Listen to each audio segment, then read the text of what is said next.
The Beaches podcast is going to give you everything you want to know about a beach before you go there. I hope you enjoy the show. Be sure to check out our website, www.sandee.com. Without further ado, let's get into the show. Okay, so this deep dive, you guys send in some requests, and wow, I gotta say, this one's got me really intrigued. Yeah. New Mexico. Oh, nice. Yeah, but here's the thing.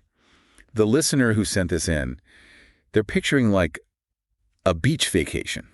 Oh, okay. Which, and maybe I'm wrong, but that doesn't really scream New Mexico to me. I mean, I've totally been there scrolling through travel pics, getting totally envious of those turquoise waters, sandy beaches. Right. Not exactly the first thing that comes to mind with New Mexico. And, when we think about it geographically, it makes sense, right? We're talking landlocked, the heart of the desert. Okay, so maybe we're swapping the beach towels for hiking boots on this one. Exactly. But that's where this gets cool, because when I dug into the sources you guys sent, Uniqu doesn't even begin to cover it. Yeah. What did we find in there? We're talking vibrant Native American culture, like woven into the very fabric of the place. Absolutely. And a history that really comes alive, especially in the food. Oh, tell me about the food, because that's another thing the listener mentioned. They're big foodies. Well, get ready for a crash course in New Mexico's past, because every ingredient tells a story.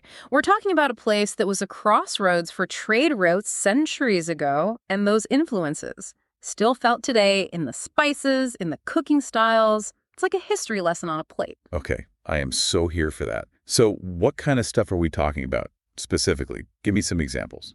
Well, one thing that really stood out was the use of blue corn. Now, it's a staple in Pueblo cultures, has been for generations, but it goes way beyond just tortillas. Okay, yeah, it's good sense. You see blue corn pancakes, blue corn brews, even blue corn ice cream. Blue corn ice cream. That's a new one. Right. Okay, now I am really curious. It's incredible. And that's just one example. The sources were packed with stories about unique ingredients and dishes you won't find anywhere else.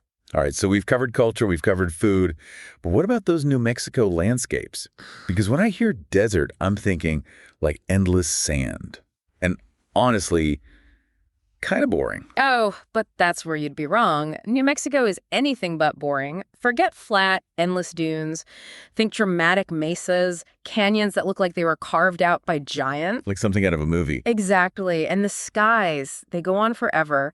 One of the sources we have, a travelogue, described the sunsets as bleeding masterpieces across a canvas of endless blue. Okay, now you're just being cruel. It's true. It's a place that makes you really feel the immensity of time, Yeah, I can see that. It's humbling, in a way. Awe-inspiring. Okay, so I think what we've learned here is New Mexico, maybe not a beach vacation, but what it offers is something so much more unique, so much more unexpected. I think that's a great way to put it. And, it really makes you think, what other preconceived notions do we have about the world based on a few pictures or a name, and what incredible experiences are we missing out on because of them? That's a great question to leave our listeners with. Thanks. So for your next deep dive, think outside the box. Challenge those assumptions. You might just be surprised by what you discover. Until next time. Thanks for listening to the show, and be sure to tune in next week for your favorite episode about some of the best beaches and beach information in the world.